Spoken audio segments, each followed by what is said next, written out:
Good morning children, welcome back to your English classes.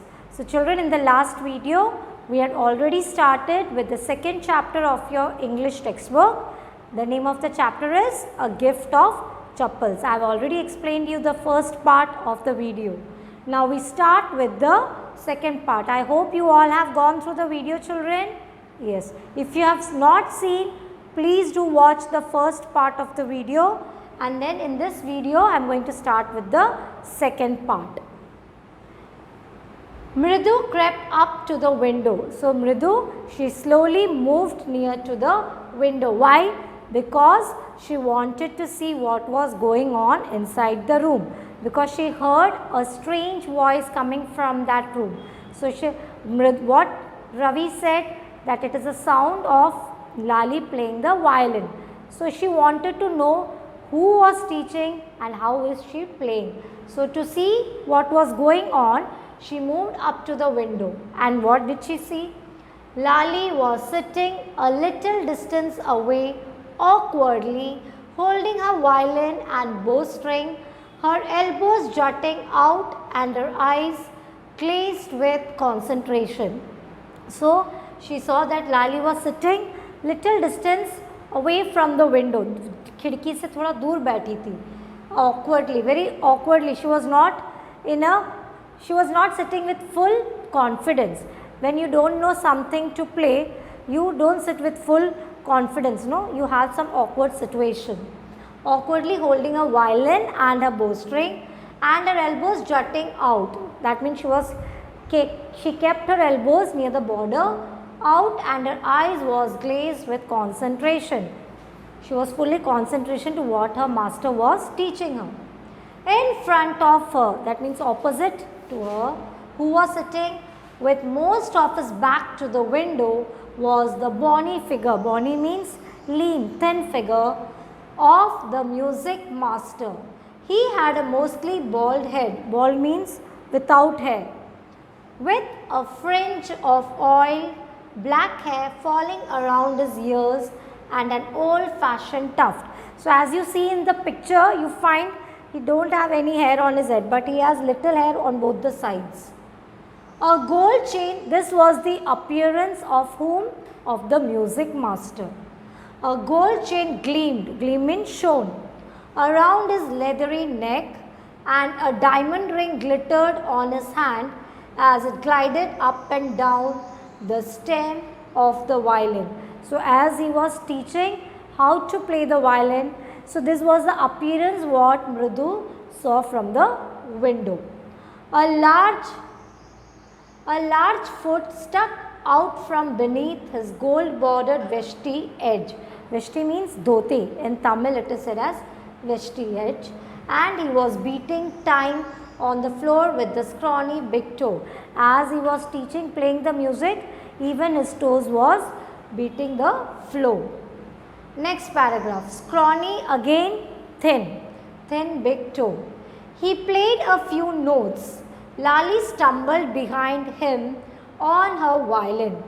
Stumble means she followed how he was playing the notes, which looked quite helpless. So, she was not much confident. She was not knowing how to play it in a proper way, but she was trying her luck to play the way he taught him. See children, the appearance you can find here, how Lali is playing the violin and how the master is teaching, and see how the toe is left to the floor, beating to the floor, and see the kids watching from the window. So, she was not so much confidence and unhappy in her hands. What a difference! The music master's notes seemed to float up and settle perfectly into the invisible tracks of the melody. So, the music master's notes, what he played, was very beautifully going flow smoothly. It was like the wheels of a train fitting smoothly into the rails and whizzing along, as Ravi said. So, the notes that was being played by the master was perfect. It was very melodious, but Lali couldn't play as she was not so much confident. Mridu stared at that huge, beringed hand moving effortlessly up the violin stem, making lovely music. So she stared at the huge beringed. Now what do you mean by beringed? To the ring what the master was wearing on his finger. Squack! There was Lali drilling again. So once the master tells her to play the same note and she repeats, but the moment Lali plays, it is not melodious.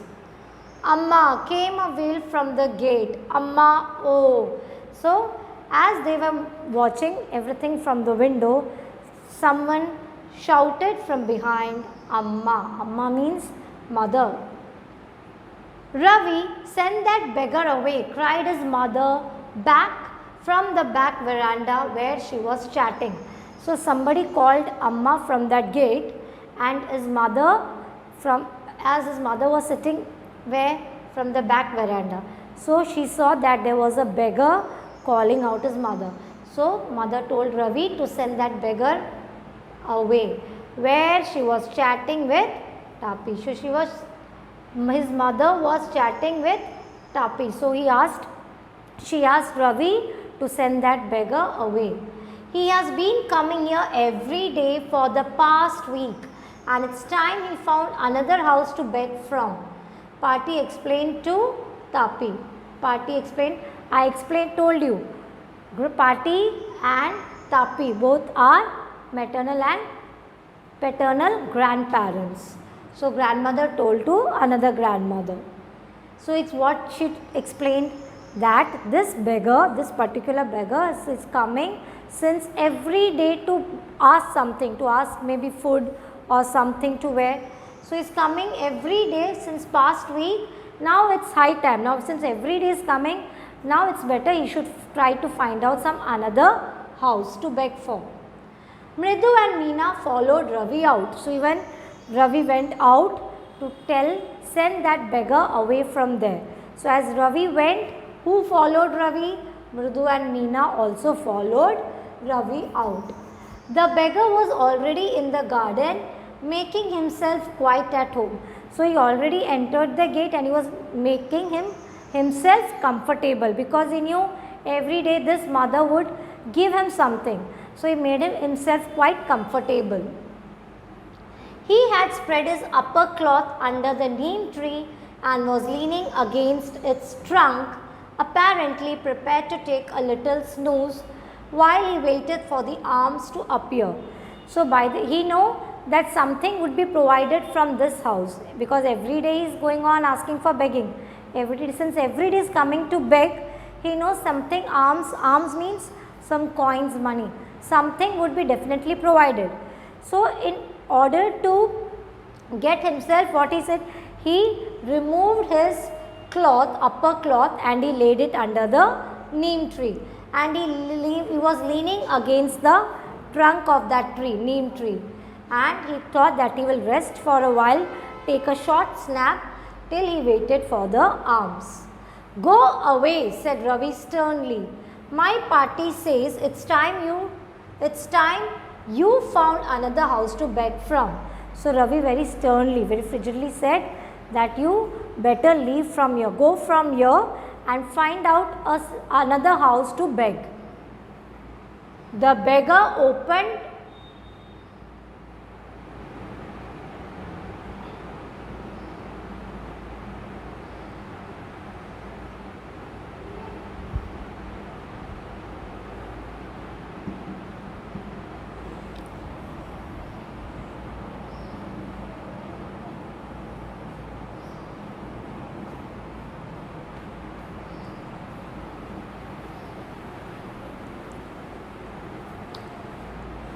So moving on to next paragraph.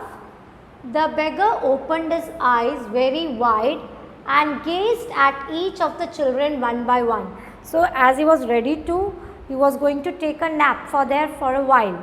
So the moment he was going to close his eyes, he saw the children.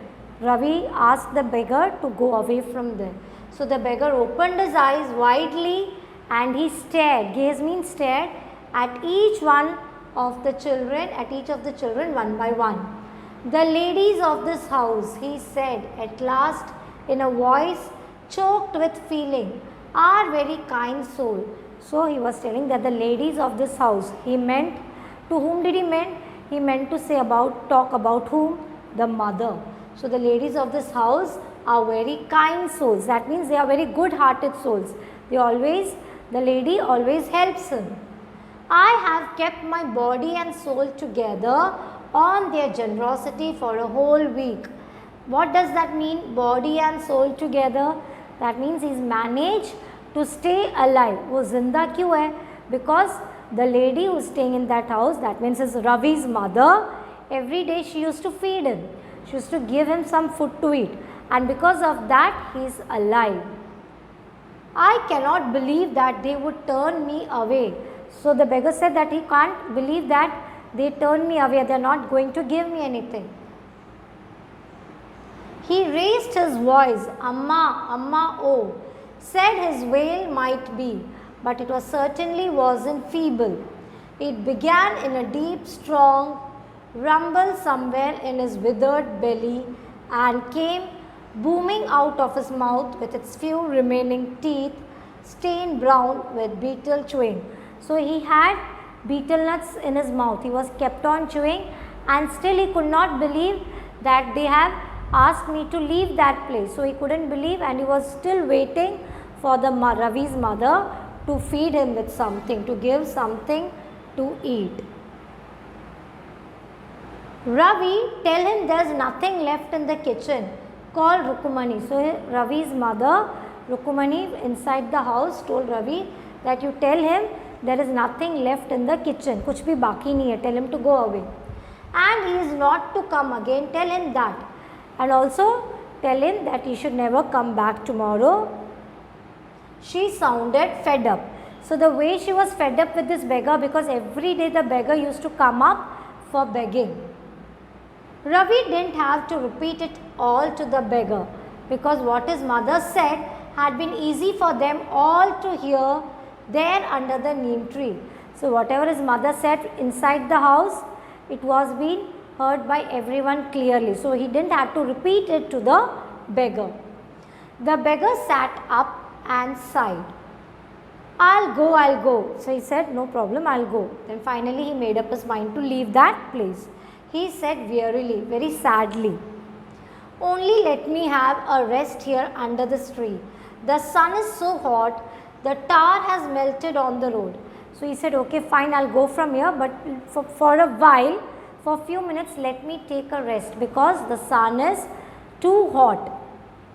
And the tar has melted on the road. That means वो धूप के कारण, गर्मी के कारण जो road है, road के ऊपर जो टार लगाते हैं, सब इतना गर्म हो गया है. So he is not able to walk with his bare foot. So he said that let me rest for a while. My feet are already, next page.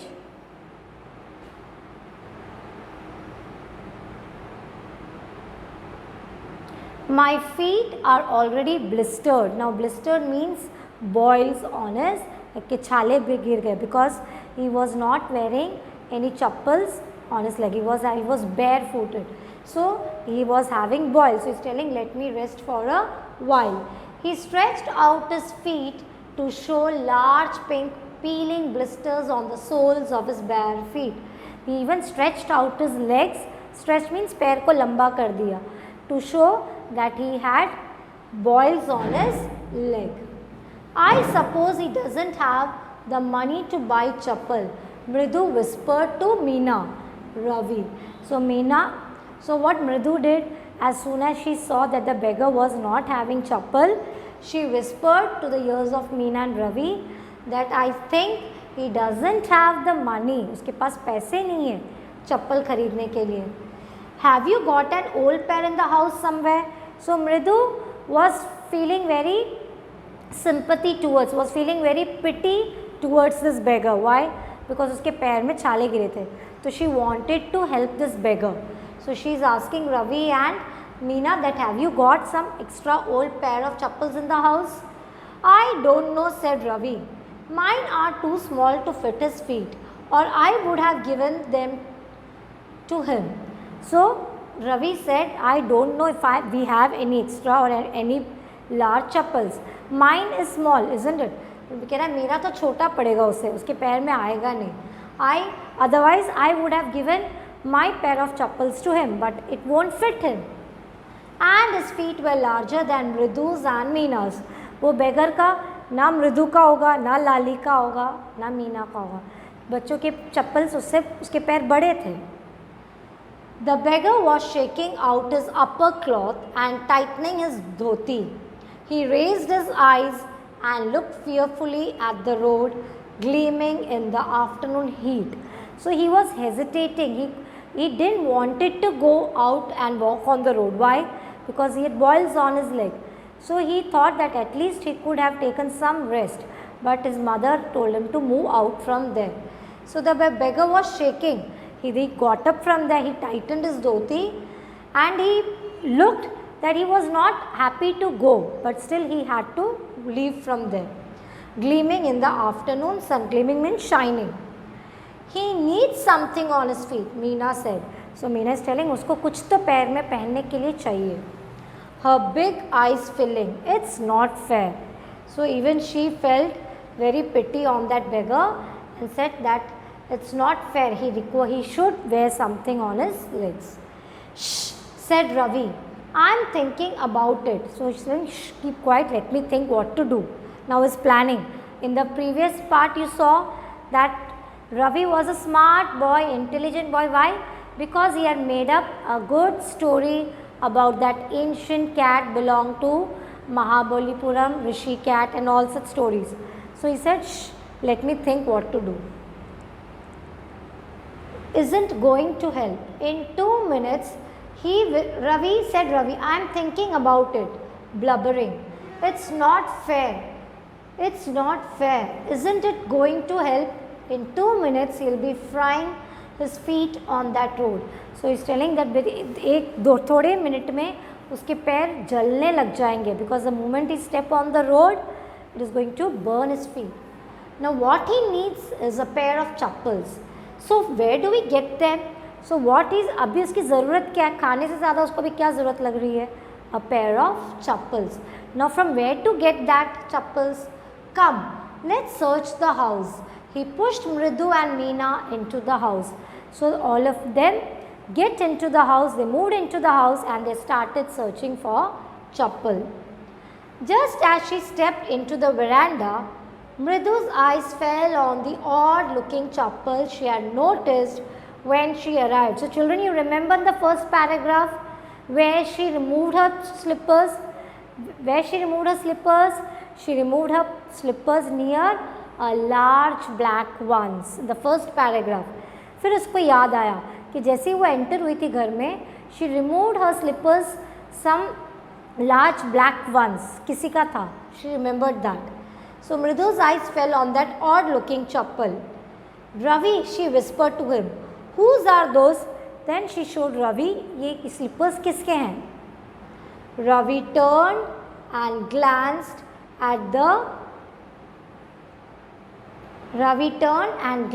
means looked at the shabby looking but sturdy old slippers.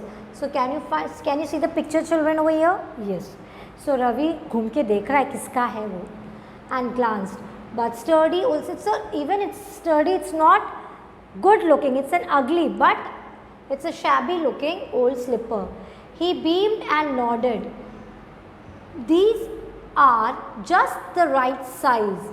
So the moment he saw the slippers, what he said, ये perfect size है. This is just the right size. He said, picking them up. उसने उठा लिया. He picked those slippers. Mridu and Meena followed him nervously back into the garden, and immediately they went to the garden. Here. So children, your homework for today is you have to read the chapter till where I have explained, and if you have any doubt, you can ask your doubt in your live class. So all of you, bye. Take care, children.